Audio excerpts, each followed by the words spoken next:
First aid అంటే ప్రథమ చికిత్స అంటే ఏమిటి?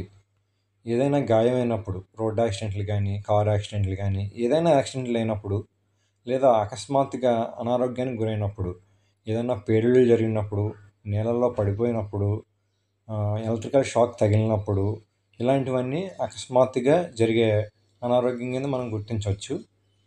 ఇలాంటివి అయినప్పుడు అంబులెన్సు లేదా వైద్యుడి దగ్గరికి వెళ్ళే ముందు లేదా అంబులెన్స్ వచ్చే ముందు మనం అందించే సహాయాన్నే ప్రథమ చికిత్స అని అంటాం.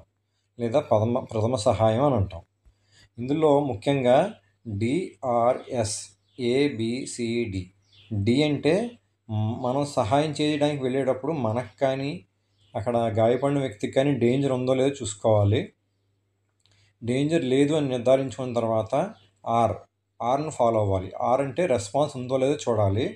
అవతల ఎవరైతే గాయపడిన వ్యక్తి చెవుల దగ్గర గట్టిగా పిలిచే ప్రయత్నం చేయాలి. హలో హలో అని గట్టిగా పిలిచే ప్రయత్నం చేయాలి.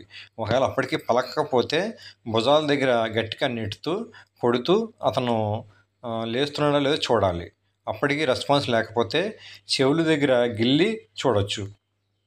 ఈ విధంగా రెస్పాన్స్ ఉందో లేదో చూడాలి. ఒకవేళ రెస్పాన్స్ లేకపోతే వెంటనే ఎస్ అంటే షౌట్ ఫర్ హెల్ప్ 108కి కానీ, 104కి కానీ, 112కి కానీ కాల్ చేయాలి. మన పూర్తి వివరాలు, అదేవిధంగా చిరునామాని స్పష్టంగా తెలియజేయాలి. తర్వాత మనం ఫాలో అవ్వాల్సింది ఏ అంటే ఎయిర్వే. గాయపడిన వ్యక్తికి నోట్లో పాన్ పరాకులు కానీ, గుట్కాలు కానీ, దుమ్ము ధూళి కానీ ఏమన్నా ఉంటే శుభ్రమైన కర్చీఫ్‌తో కానీ, గుడ్డతో కానీ క్లీన్ చేసుకోవాలి. బి అంటే బ్రీతింగ్. అతను శ్వాస తీసుకోగలుగుతున్నాడో లేదో చూడాలి. శ్వాస తీసుకుంటున్నారా లేదా అనేది 3 రకాల పద్ధతుల ద్వారా మనం నిర్ధారించుకోవచ్చు. 1 వినడం ద్వారా, 2 చూడడం ద్వారా, 3 స్పర్శ ద్వారా తెలుసుకోవచ్చు.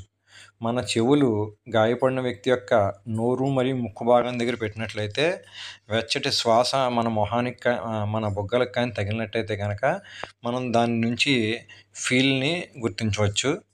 అదేవిధంగా గాలి పీల్చుకునేటప్పుడు రొమ్ము భాగం కనుక ఎక్స్టెంట్ అవుతున్నట్లయితే మనం గాలి తీసుకుంటున్నారు లేదా లేదు అనేది మనం గుర్తించవచ్చు. వెంటనే గాలి తీసుకోవట్లేదు అని నిర్ధారించుకున్నట్లయితే కనుక సి అంటే సర్క్యులేషన్ ఉందో లేదో చూడాలి. నాడిని చూస్తాము. మెడ దగ్గర ఉండే కెరాటిడ్ ఆర్టరీని కానీ, చేతి దగ్గర ఉండే రేడియల్ ఆర్టరీని కానీ చూడాలి.